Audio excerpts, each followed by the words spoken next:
Everyone is normal until you get to know them. This is a quote that caught my eye while doing research for this video. I want you to take a moment to contemplate what that really means. For me personally, when I look back at all the people that I've gotten to know throughout my life, there's always at least one thing I can say about them that I would say is flat out bizarre or more appropriately unique. But at the same time, that's what makes a person lovable. That's what helps me remember that individual. For this reason, I want to focus on the answer to the following questions. What does it mean to be normal, and does it even exist? I think it's fascinating to contemplate this. When we were children, we didn't care about being normal. We just did whatever we wanted. But depending on how much disapproval and judgment they received during their childhood, they repress those emotions as they age. It's easier to express yourself when your inner child feels approved, accepted, and validated. Here's a fun example. SpongeBob knows how to allow his inner child to express itself. You see that in pretty much every episode. Season 6 is a season not many fans are fond of. In fact, it's considered the worst season in the show's history. However, I'm gonna make a bold statement by saying I think Not Normal is one of the best episodes in the series. I find it underrated in the sense that it explores and questions society's expectations of what it means to be normal. Squidward's definition of normal is to not stick out and to just not be annoying. But what does that even mean? See, these are the kinds of things nobody questions. In this episode, he tells SpongeBob to start acting less like himself and to instead start acting a little more normal.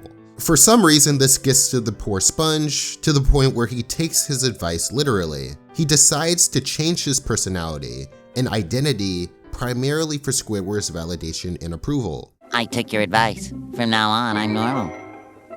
Normal is subjective. Always has been and always will be. What's normal to one person is the opposite for another. SpongeBob's definition of normal is to not stand out and to behave like a robot. But I'm sure most of us would agree that this is as far from normal as you can get. His attempt to be normal instead turns him into a creepy, disturbing character. The dude is printing GMO Krabby Patties for crying out loud, and that's supposed to be normal. You know, it's a funny thing, Squidward. I smoothed out the edges of my personality and the rest just followed suit. Now I am utterly normal. When people say start acting normal, or at least hint at that idea, I'm legitimately confused about what they mean. It's so vague, so non-specific, that I'm convinced people only use it to boost their ego or to feel better about themselves, not because they actually care or want to help the person.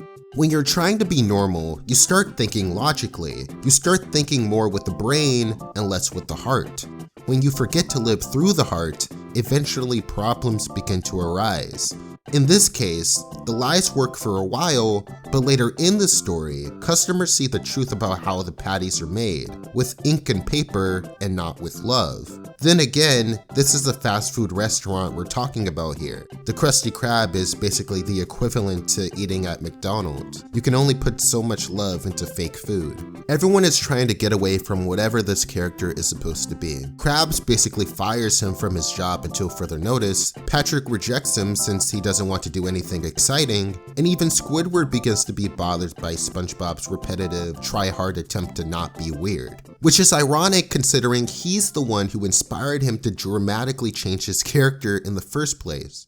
SpongeBob finally comes to the conclusion that maybe being normal isn't all it's cracked up to be. For the remainder of the episode, he does everything in his power to transform back into his fun, happy-go-lucky self. Patrick even encourages him to be as strange as possible. Obviously, I'm not promoting psychopathic levels here, but as strange as it gets without getting yourself into trouble. What I like the most about this episode is it tells the audience that it's okay to be weird. Sure, people are going to judge you for it, but as long as you're having fun, and as long as it doesn't hurt anyone else, there's morally nothing wrong with being yourself. That is the truth of self-expression and the myth of normal.